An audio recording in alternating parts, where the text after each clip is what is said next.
நான் உங்கள் RR capital Satish. 28/3/2024 இந்த ஃபினான்ஷியல் இயரோட கடைசி ஒர்க்கிங் டே இன்னைக்கு மார்க்கெட் ரெக்கார்ட் ஹையை டச் பண்ணிடுச்சோ அப்படிங்கிற மாதிரி எல்லாரும் எதிர்பார்த்தாங்க. 1200 பாயிண்ட் மேலே சென்செக்ஸ் ஏறிடுச்சு இல்லையா, ஏறத்தால 500 பாயிண்ட் மேலே நிஃப்டி ஏறிடுச்சு இல்லையா. ஆனால் இந்த காப்பி ரொம்ப நேரம் நீடிக்கல. 2.25 மணிக்கு இறங்கின இறக்கத்தை பார்த்துருப்பீங்களா. 500 பாயிண்ட் இருந்த நிஃப்டி 300 பாயிண்ட் இழந்து போச்சுங்க. க்ளோசிங்ல 203 பாயிண்ட் தான் அதில் பாசிட்டிவ் முடிஞ்சிருக்கு. 1700 பாயிண்ட் பாசிட்டிவ் இருந்த சென்செக்ஸ் 1000 பாயிண்ட்களை இழந்து போச்சுங்க. 600 பாயிண்ட்டுக்கு மேலே அது பாசிட்டிவாக க்ளோஸ் ஆயிருக்கு. அப்போ இன்னைக்கு மார்க்கெட்ல ட்ரேடர்ஸ் ஆயிருந்தவங்களோட நிலைமை எல்லாம் கொஞ்சம் யோசித்து பாருங்க. இதோட சேர்த்து தங்கம் ஒரு சவரம் நீங்க வாங்கணும்னா 1/2 லட்சத்தை நீங்க கொடுத்தா மட்டும் தாங்க வாங்க முடியும். இந்த மாதிரிப்பட்ட சுவாரஸ்யமான தகவலை தான் நம்ம இன்னைக்கு பார்க்க போறோம்.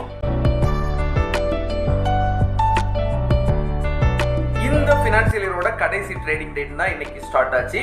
இந்த ஃபினான்ஷியல் இயரோட கடைசி ட்ரேடிங் டேயான இன்னைக்கு செபியும் எக்ஸ்சேஞ்சும் ஒரு முக்கியமான டெஸ்டிங் பண்ணாங்க. எனவே ஷேர் மார்க்கெட்ல ட்ரேடிங் பண்ணிட்டு இருக்க காலங்கள் பாத்தீங்கன்னா T+2 தான் செட்டில்மெண்ட் உங்களுக்கு தெரியும் இல்லையா. ரீசெண்டா அதை T+1 மாத்திருந்தாங்க. இன்னையிலிருந்து T+0, அதாவது இன்னைக்கு நீங்க ட்ரேட் பண்றீங்கன்னா அந்த ஷேர் நீங்க வித்திருந்தீங்கன்னா உங்களுடைய பணம் இன்னைக்கு உங்க பேங்க் அக்கௌண்ட்ல கணக்கு வச்சுருவாங்க. அதே மாதிரி நீங்க ஷேர் வாங்கியிருந்தீங்கன்னா உங்களுடைய டிமேட் அக்கௌண்ட்ல கிரெடிட் ஆயிடும். Ambuja cement, Ashok Leyland, bank of Baroda, Bajaj auto, SP உட்பட 25 நிறுவனங்கள் இன்னைக்கு டெஸ்டிங்ல தொடங்கி இருக்கிறாங்க. இன்னைக்கு இது சக்சஸ் ஆயிருக்கு அப்படிங்கிற மாதிரி தெரியுது. இது தொடர்ச்சி இனி வரக்கூடிய நாட்களுக்கு எல்லா நிறுவனங்களும் 0 செட்டில்மெண்ட் டே, அதாவது சேம் டே பர்ச்சேஸ் பண்ணீங்கன்னா சேம் டேல உங்க டிமேட்ல கிரெடிட் ஆயிடும்.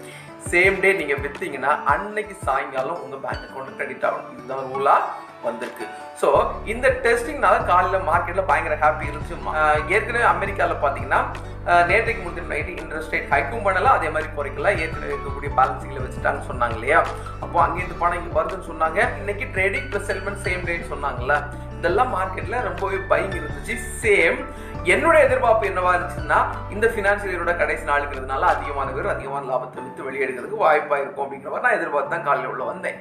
ஆனா மார்க்கெட் எங்கேயுமே ஸ்டாப் ஆகாம நான் ஸ்டாப்பிங்கா போயிட்டு இருந்து ஒரு கட்டத்துல 1000 பாயிண்ட்ல சென்செக்ஸ் கிராஸ் பண்ணும்போது போய் மிரட்சி இருந்துச்சு. அப்படி என்ன இன்னைக்கு மார்க்கெட்ல இருந்துச்சுன்னு தான் எனக்கு தோணுச்சு. 2.25 மணிக்கு இறங்க தொடங்கின மார்க்கெட் அடுத்த 10-20 நிமிஷத்துல 1000 பாயிண்ட்கள் சென்செக்ஸ் இழந்து போச்சு. 300 பாயிண்ட்களுக்கு மேல நிப்டியுமே இழந்து போச்சு. ஏறத்தாழ 134 பாயிண்ட் வரைக்கும் நிப்டி வந்துட்டு க்ளோசிங்ல 203 பாயிண்ட் மட்டும்தான் பாசிட்டிவா இருக்கு. சோ இந்த வாலட்டைல பார்க்கும்போது என்னதான் எஃப்ஐக்கள் இந்திய மார்க்கெட்ல வந்திருந்தாலும் இன்னைக்கு அதிகமா வித்திருக்கிறதுக்கும் வாய்ப்பு இருக்கு. இன்றைக்கு ஏறிய அதீத ஏற்றத்தை டொமஸ்டிக்ல இருக்கக்கூடிய டிஐஏஎஸும் அதே மாதிரி ஃபாரின் இன்ஸ்டிடியூஷனல் இன்வெஸ்டரும் அதிகமாக வித்து தள்ளி இருக்கிறதுக்கு வாய்ப்பு இருக்குங்கிறது என்னுடைய நிலைப்பாடு. ஓகே, இதோட சேர்த்து இந்த ட்ரேடிங் ப்ளஸ் 0 செட்டில்மெண்ட்னால என்ன பயன்னு கேட்டீங்கன்னா, ஏற்கனவே நீங்க ஷேரை வாங்கிருந்தீங்கன்னா உங்க டிமேட் அக்கௌண்ட்ல கணக்கு வைக்கிறதுக்கு 2 நாள் ஆகும். நீங்க அந்த பணத்தை தந்து இந்த பணம் வித்தவரோட அக்கௌண்ட்டுக்கு போனா 2 நாள் ஆயிடும் இல்லையா. இப்போ சேம் டேலேயே வித்தவருக்கு பணம் அவரோட பேங்க் அக்கௌண்ட்டுக்கு போயிருது, வாங்கினவருக்கு அவருடைய டிமேட் அக்கௌண்ட்டுக்கு ஷேர் வந்துருது. ஆனா இதுல இன்னொரு முக்கியமான விஷயம் என்னன்னா, split, bonus, dividend record date இதெல்லாம் இருக்கு இல்லையா. இன்னைக்கு உங்களுக்கு ஸ்பிளிட் இருந்தால், இன்னைக்கு உங்களுக்கு டிவிடெண்ட் ரெக்கார்ட் டேட் இருந்தால், இன்னைக்கு உங்களுக்கு போனஸ் இருந்தால் இது உங்களுக்கு கிடைக்க வாய்ப்பு இருக்கு. இன்கேஸ் நீங்க முந்தா நாள் டிவிடெண்ட், போனஸ், ஸ்பிளிட் இந்த நியூஸை பாக்குறீங்க, அதனுடைய ரெக்கார்ட் டேட் 28ஆம் தேதி வச்சுக்கோங்க. அப்போ நீங்க இன்னைக்கு காலையில வாங்கி இருந்தால் கூட இன்னைக்கு சாயங்காலம் உங்களுடைய டிமேட் அக்கௌண்ட்டுக்கு போயிடும் இல்லையா. ஸோ ஈஸியா உங்களுக்கு எலிஜிபிள் வர்றதுக்கு வாய்ப்பு இருக்கு. அதனால இது சிறிய பெரிய முதலீட்டாளர்கள் எல்லாருக்குமே பயன்படக்கூடிய ஒரு விஷயமா தான் இருக்கு. இன்னொரு சுவாரஸ்யமான விஷயத்தை பாத்தீங்கன்னா, அமெரிக்கா யூகே பொறுத்தவரை இப்போ வரைக்கும் T+2 தான் இருக்காங்க. T+1 அவங்க வர்ற மே மாசம் தான் வரப்போறாங்க. சீனா மட்டும் தான் T+0 செட்டில்மெண்ட்ல இருக்கு. இப்ப நம்ம இந்தியாவும் T+0 செட்டில்மெண்ட்டுக்கு வந்திருக்கோங்கிறது உண்மையிலேயே வரவேற்கப்பட வேண்டிய விஷயம். அடுத்த முக்கியமான விஷயம் பாத்தீங்கன்னா, தங்க நகையோட முகம் இந்தியாவில் ரொம்பவே அதிகம் தெரியும். ஆத்திரத்துக்கு உதவக்கூடிய இந்த தங்கம் தான். உங்களுக்கு பணம் தேவைப்பட்டுச்சுன்னா 5000 சரி, 50,000 சரி, 5 லட்சம்னாலும் சரி, 50 லட்சம்னாலும் சரி, நீங்க நினைச்சா ஒரு பேங்க்ல கொண்டு இமீடியட்டா ஃபிளஷ் பண்ணிக்க முடியும். அதுக்கு தங்கம் மட்டும்தான், பிசிக்கல் தங்கம் உங்களுக்கு உதவும் தெரியும் இல்லையா. இந்த தங்கம், இந்த நகை தங்கம் இன்னைக்கு 1 கிராம் 6250 ரூபாய்க்கு விலை போயிட்டு இருக்கு. ஒரு சவரனை பொறுத்தவரை 50,000 என்ற ரவுண்ட் ஃபிகர் இன்னைக்கு டச் பண்ணிருக்கு. உண்மையிலே பார்க்கறதுக்கு பயங்கர ஷாக்கா தான் இருக்கும். தங்கம் விலை தொடர்ச்சியா ஏறிட்டு தான் இருக்கு. ஆனால் ஈக்விட்டி மார்க்கெட்டை ஒப்பிடும் போது இந்த தங்கத்தோட விலை அதிகமா அப்படின்னு சொல்லி கேட்டா நிச்சயமா கிடையாது. நீங்க பிசிக்கல் தங்கம் யாருக்கெல்லாம் தேவைப்படும் நீங்க நினைக்கிறீங்களோ நிச்சயமா நீங்க பிசிக்கல் தங்கம் வாங்கிக்கோங்க. எக்ஸாம்பிள் பாத்தீங்கன்னா, ஒரு கல்யாணத்துக்காக வாங்க வேண்டியிருந்தா பிசிக்கல் தங்கம் தான் வாங்கி ஆகணும். நீண்ட நாளுக்கு பிறகு இந்த தங்கம் உங்களுக்கு தேவைப்படும்னா நீங்க கோல்டு மியூச்சுவல் ஃபண்டை கன்சிடர் பண்ணலாம், ETF கன்சிடர் பண்ணலாம், டிஜிட்டல் கோல்டை கன்சிடர் பண்ணலாம். இதெல்லாம் உங்களுக்கு உங்களுடைய சொந்த விருப்பத்துல தான் எடுக்கணும். நான் ஒரு எஜுகேஷன் பர்பஸ்க்காக தான் இந்த வாய்ப்புகள் உங்களுக்கு இருக்குன்னு சொல்றேன். வெறும் 100 ரூபாயில டிஜிட்டல் கோல்டு வாங்க முடியும், வெறும் 100 ரூபாயில ETF வாங்க முடியும், வெறும் 100 ரூபாயில கோல்டு மியூச்சுவல் ஃபண்ட்ஸ் வாங்க முடியும். தங்க நகை கடையில் போய் நீங்க 100 ரூபாய்க்கு தங்கம் வாங்க போறேன்னு சொல்லி ஏதாவது ஒரு சீட்டுக்கு போனீங்கன்னா நடத்தக்கூடிய விதமே வித்தியாசமா இருக்கும். ஸோ இதெல்லாம் நீங்க மனசுல வச்சு இன்வெஸ்ட்மெண்ட் வாய்ப்புகள் பலதரப்பட்ட விதத்தில் இருக்குன்றத உணர்ந்து செய்யுங்க. அடுத்து பாத்தீங்கன்னா நேத்துக்கே சொன்ன மாதிரி தான் மார்க்கெட் எதையோ எதிர்பார்த்து இருக்கிற மாதிரி தான் எனக்கு தோணுது. ஏன்னா இன்னைக்கு 1200 பாயிண்ட் மேல சென்செக்ஸ் 500 பாயிண்ட் பக்கத்துல நிப்டி ட்ரேட் ஆகும்போது என்னுடைய என்ன ஆச்சுன்னா உண்மையிலே மார்க்கெட் ரீபவுண்ட் ஆயிடுச்சுன்னு தோணுச்சு. 22,526.6 இதுதான் நிப்டியுடைய ரெக்கார்ட் ஹை. இன்றைக்கு 22,516 வெறும் 10 பாயிண்ட் தான் கேப் இருந்துச்சு. அந்த லெவல்ல க்ளோஸ் ஆயிருமோ அப்படிங்கிற மாதிரி எனக்கு இருந்துச்சு. க்ளோசிங் பார்த்துருப்பீங்க இல்லையா, 22,326 ஏறத்தாழ 190 புள்ளிகள் ஹைக்கு பக்கத்துல இருந்து டவுன்ல க்ளோஸ் ஆயிருக்கு.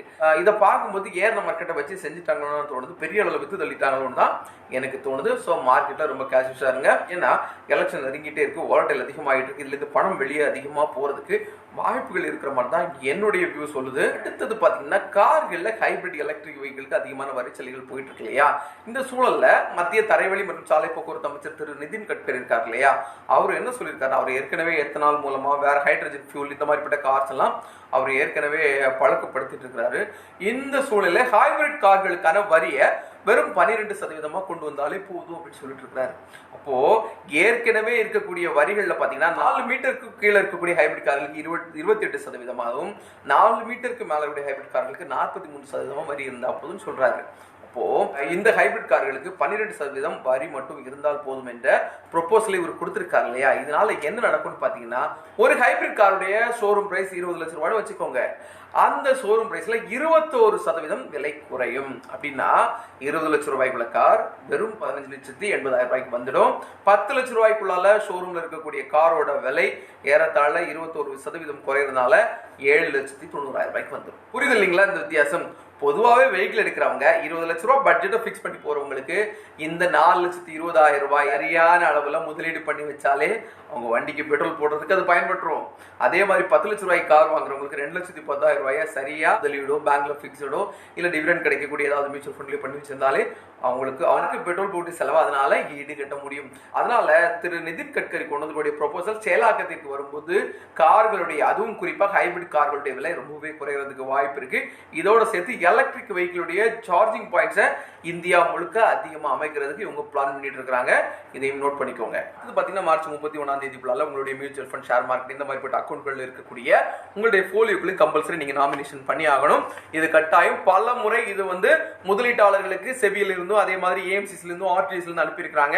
இது வரைக்கும் பண்ணாதவங்க வெகு விரைவில் நீங்க அதை முடிச்சிடுங்க. இல்லைன்னா ஏப்ரல் 1ஆம் தேதிக்கு பிறகு நீங்க எக்ஸிஸ்டிங் இருக்கக்கூடிய உங்க போலியோல நாமினி, பேன், KYC இதெல்லாம் அப்டேட் பண்ணா புதுசா இன்வெஸ்ட் பண்ண முடியாது. அதே மாதிரி உங்க பணத்தை உங்க அவசரத்துக்காக எடுக்க முடியுமானா அதுவும் எடுக்க முடியாது. இந்த வழிமுறைகள் எல்லாம் நீங்க அப்டேட் பண்ண பிறகு தான் எடுக்க முடியும். சோ அவசரம் கருதி நீங்க இதை பண்ணிடுங்க. அதோட சேர்த்து பாத்தீங்கன்னா பொதுவாகவே SIP நீங்க பெர்பச்சுவல் போடுவீங்க இல்லையா, ஆல்மோஸ்ட் 99 வருஷம் வரைக்கும் போகும். நடைமுறையில் அது 40 வருஷம், ஆனா 99 வருஷம் நம்ம சொல்லுவோம். இந்த சூழ்நிலையில ஏப்ரல் 1ஆம் தேதியிலிருந்து கட்டாயம் SIP மேக்ஸிமம் டேட் 30 வருஷம் தான் நீங்க போட முடியுங்கிறத ஞாபகத்துல வச்சு SIP-களை பண்ணுங்க. SIP-க்கு ரெஜிஸ்டர் பண்ண பிறகு அந்த SIP நீங்க கேன்சல் பண்றதுக்கு சரியான காரணங்கள் முதலீட்டாளர் சைடுல இருந்தும் அதே மாதிரி டிஸ்ட்ரிபியூட்டர் இருக்காங்க, ஏஜென்ட் இருப்பாங்க இல்லையா, இவங்க சைடுல இருந்து கொடுக்கணும் அப்படின்னு சொல்லியிருக்காங்க. ஒன்லே பணம் இல்லைன்னா அந்த காரணத்தை கொடுக்கணும். ஃபண்ட் பெர்ஃபார்ம் பண்ணலைன்னா அதையும் இன்ஃபார்ம் பண்ணணும். ஃபண்ட் மேனேஜர் சேஞ்ச் பண்ணாங்க அதனாலதான் நான் பண்ணல அப்படிங்கிறதுனால அப்படிப்பட்ட காரணம் உங்ககிட்ட இருந்துச்சுன்னா அதையும் நீங்க தெரிவிக்கணும். இப்படி 13 காரணங்களை எக்ஸ்சேஞ்சும் செபியும் வரைமுறைப்படுத்தி வச்சிருக்காங்க. இதே நீங்க கவனத்தில் வச்சுக்கோங்க. அதோட சேர்த்து பேன்ல ஒரு பேர் இருக்கும், அதே மாதிரி மியூச்சுவல் ஃபண்ட் போலியோஸ்ல வேற பேர் இருக்கும். இனி அப்படி பண்ண முடியாது. உங்க பேன் கார்டுல என்ன பேர் இருக்கோ, பேன் கார்டு டேட்டாபேஸ்ல என்ன பேர் இருக்கோ, பேன் கார்டுல இப்ப என்னுடைய பேர் M சதீஷ்னா பேன் டேட்டால மரிய சதீஷ் இருக்கு. சோ அப்பாவுடைய பேரோட பாதி அந்த இடத்துல இருக்கு. சோ இந்த ரெண்டும் இனி மேட்ச் பண்ணணும்னு சொல்லியிருக்காங்க. அப்படி இல்லாத பட்சத்துல அதையெல்லாம் சரிப்படுத்தி தான் இன்வெஸ்ட் பண்ண முடியும்னு சொல்லியிருக்காங்க.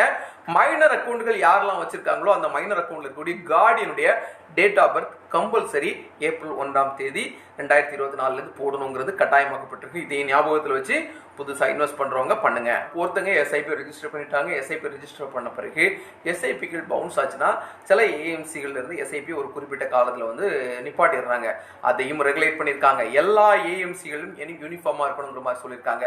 ஒரு SIP பவுன்சிங் அதிகபட்சம் டே வைஸ் இருந்தா 3 பவுன்சிங் இருந்தால், மாதாந்திர அடிப்படையில் 3 பவுன்சிங் இருந்தால், அதே மாதிரி குவார்டர்லியும் 3 பவுன்ஸ் இருந்தால், பை மந்த்லி 2 பவுன்ஸ் இருந்தாலே அந்தந்த AMC-கள் அந்தந்த SIP-யை ஆட்டோமேட்டிக்கா கேன்சல் பண்ணிடணும்னு அறிவுறுத்திருக்காங்க. இதுவும் ஏப்ரல் 1ஆம் தேதியிலிருந்து நடைமுறைக்கு வருது. ரொம்ப கவனமா ஹேண்டில் பண்ணுங்க. மாருதி நிறுவனம் நேற்றைக்கு பாத்தீங்கன்னா 4 லட்சம் கோடி மார்க்கெட் கேபிடேஷன் கடந்த 19வது இந்திய நிறுவனமா உருமாறி இருக்கு. ஏறத்தாழ ஒரு ஸ்டாக்கோட பிரைஸ் 12,600 ரூபாய்க்கு ட்ரேட் ஆயிட்டு இருக்கு. ஸோ இந்த நிறுவனம் மிகப்பெரிய அளவில் வளர்ந்துருக்கு. இதோட சேர்த்து இனி வரக்கூடிய காலங்களில் வருஷத்துக்கு 40 லட்சம் கார்களை இவங்க விற்பனை செய்யறதுக்கு இலக்குகளை நிர்ணயிச்சு தான் போயிட்டு இருக்காங்க. ஏறத்தாழ 2030 நாங்கள் அதை எட்டிடுவோம் அப்படிங்கிற மாதிரி சொல்லியிருக்காங்க. இந்தியாவில் இருக்கக்கூடிய மிகப்பெரிய கார் மேக்கர் அவங்க தான். அதிகமான சேல்ஸ் இருந்தாலும் இப்போ ஸ்டெப் பை ஸ்டெப் டவுன் ஆகிட்டு இருக்காங்க. இருந்தாலும் அவங்களுடைய இலக்கு அதிகமாக இருக்கு. இதோட சேர்த்து அடுத்த வருஷம் எலக்ட்ரிக் வெஹிக்கிள் இவங்க லான்ச் பண்றாங்க. எலக்ட்ரிக் வெஹிக்கிள் இவங்க லான்ச் பண்ணும்போது ஏற்கனவே எலக்ட்ரிக் வெஹிக்கிள்ல இந்தியாவில் கெல்லியா இருக்கக்கூடிய டாடா மோட்டார் மிகப்பெரிய சோதனையாக தான் இருக்கும். இருந்தாலும் டாடா குழுமம் இதையும் ஈஸியா டீல் பண்ணணும் தான் நான் நினைக்கிறேன். இந்த வருஷத்தோட கடைசி நாளான இன்னைக்கு நீங்க பினான்சியலா எந்த அளவுக்கு ப்ராஃபிட்ல இருக்கீங்க, உங்களுடைய பினான்சியல் ஸ்ட்ரெங்த் எந்த அளவுக்கு இருக்குங்கிறத நீங்க ரிசர்ச் பண்ண வேண்டிய நேரம்.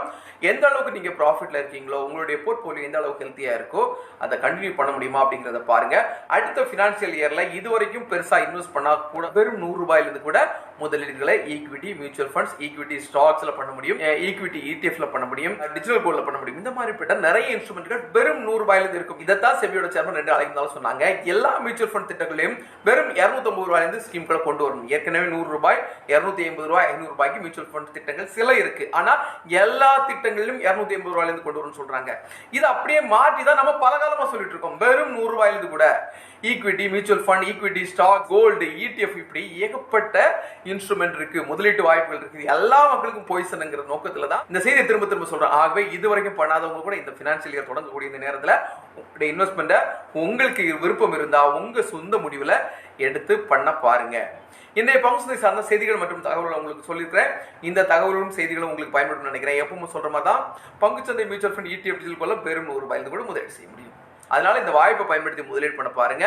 இந்த செய்தி தொகுப்பு முழுக்க எஜுகேஷன் பர்பஸ் தான். உங்களுக்கு இந்த செய்தி தொகுப்பு பிடிச்சிருந்தா லைக் பண்ணுங்க, கமெண்ட் பண்ணுங்க, சப்ஸ்கிரைப் பண்ணுங்க, ஷேர் பண்ணுங்க. உங்களுடைய பங்குசந்தை சார்ந்த முதலீடுகள் நீங்க எடுக்கிறதுனால உங்களோட முதலீட்டோட ரிஸ்க் என்னங்கிறத உணர்ந்து அதற்கேற்றபடி முதலீடு செய்யுங்க. நன்றி.